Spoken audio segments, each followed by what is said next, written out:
сега. Започвам да се задъхвам, обаче трябва да се скача пролетта, идва и ние с тебе трябва да вземем мерки. Не може да продължаваме да стоим в това студио и да дебелеем. Скъпи зрители, не за това е. Всъщност не е трай бабо за хубост, а е скачай бабо за хубост. Най-новия метод за ослабване и за вталяване. Аз доста се вталих, даже малко лошо ми стана, но нали... Толкова ефективен, ще разберем сега от инструктора Милена Миткова. Здравей! Здравейте! Здрасти!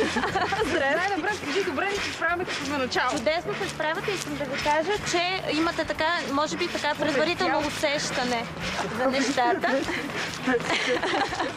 Отпуснете малко раменете, чудесно се справяте. По принцип, тренировката наистина е много ефективна. Както виждате, вече успяхме да се изморим за 2 минути преди ефир, които скачаме. Да, мен ме заболяха пръстците. Какъв е номера на тази работа? Значи номера на тази работа е като начало, разбира се, човек се чувства малко нестабилен, защото не е привикнал към самите движения, но упражненията са изключително ефективни. След като пренебрегнем първоначалната болка, разбира се, поради факта, че нали, не всеки е трениран достатъчно, за да започне веднага. Просто трябва в началото да почива повече, когато усети напрежение, за да може да издържи до края. Все пак не искаме нищо да става на сила, но... Кои мускули се тренират най-много? Изобщо каква е цялата натовареност? Освен в пръстите, които вече са ми изтръпнали. Разбира се, да. Тренират се абсолютно всички мускули от коремните на към долната част на тялото. Това значи задници, бедра... Седалище, бедра, глезени, пръстци и най-вече коремните мускули, които поддържат баланса в тялото. Предполагам, че все още не усещате, но след тренировката сигурно ще усетите. Не, усещам контракциите. Не? Добре, значи да внимаваме тогава. Ефективно е много, искам да ви кажа, аз съм инструктор от доста време. Искате ли да пораздвижим малко, да пробваме и други движения? Повдигаме кръка нагоре. Супер, чудесни сте просто. След като се преодолее първоначалния шок, ще откриете колко е забавно. Аз съм инструктор от доста време вече. Тренирам различни видове спортове, групови занимания. Искам да ви кажа, че отваряме ръцете. Мисля, че Сашо измисли нова тренировка. Може скоро да започне да води. Чудесно! Могат да те вземат за заместник. Занимавам се от 4 години като инструктор. Продължавайте. Малко излязох извън редици. От 4 години се занимавам като инструктор, водя различни тренировки. Искам да ви кажа, че определено усещам разликата, откакто се занимавам с това. Повдигаме петата нагоре, сега да стане още по-сложно. Супер! Отвори маничко краката. Точно така. Много сте готини. Някой път ще ви вземам в чувства така за атракция. Деца, не правете това вкъщи. Добре, за всеки ли е подходящо това? Абсолютно за всеки, тъй като с изключение на е много щадяща тренировка ставите и всъщност батута поема натоварването и съответно хора, които имат проблеми с ставите, биха могли да се възползват. Започва се лека по лека, разбира се, за да може да се навлезе, да се укрепват мускулите и ставите.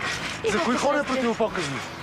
Да. Освен за бремени, най-вероятно. Разбира се, за бремени по принцип много малко тренировки трябва да се изпълняват без предписание от лекар. Но за други групи? Хора, примерно, които имат метални свръзки в ставите, да речем.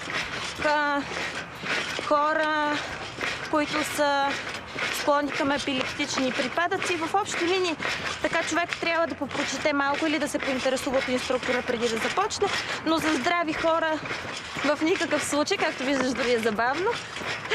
Това ми е любимия въпрос, но все пак, ако приемем, че един човек, който не тренира, се захване с това, кога най-скоро може да очаква някакви видими резултати? Резултатите са винаги свързани с усилията, които се полагат. Могат да се очакват включително до 2-3 седмици, но разбира се, трябва да са съчетани с подходящия режим на хранене, с подходящия начин на живот. Човек не може да очаква чудеса, както разбирате, но по принцип ефектът е много бърз, защото, както виждате, поддържаме един висок пулс, постоянно темпо. Може ли по двойки? Което много... Или се Тук е скъс? малко по-опасно, но може да опитаме. Много си тежък. Ти си много тежко. Значи, Мисля, че тя трябва... Добре, преди ти се качиш на значи гаджета трудно могат заедно, така ли? Опа. Ами, ако държат толкова наблизо, но мисля, че могат да издържат 1 час и без Да, без да това. са един път. Да. Много интересно. Кои смега? Колко пъти на ден, да речем, на ден, на седмица е подходящо да тренираш, ако искаш наистина да видиш, че има полза и смисъл? Три пъти седмично е един оптимален вариант, в който може да се постигнат ефективни резултати. По колко време на сесия? Стандартните тренировки са около час, като ние освен кардиочастта включваме упражнения за мускулните групи, упражнения с гири. Както виждате, аз съм взела и гири. Може би няма да имаме време сега да ги употребим, но в общи линии... Имаме, така че ако искаш покажи. Защото това са и твоите розови. Не са розови. Розовите не са мои, лилавите са. Добре. Аз все пак съм предвидил, тъй като основно с батутите се тренира, както казахме, долната част на тялото, от коремните мускули надолу. Ние допълнително стимулираме и ръцете с използването на гири. Повдигаме нагоре, примерно. Включваме едновременно с подскоците.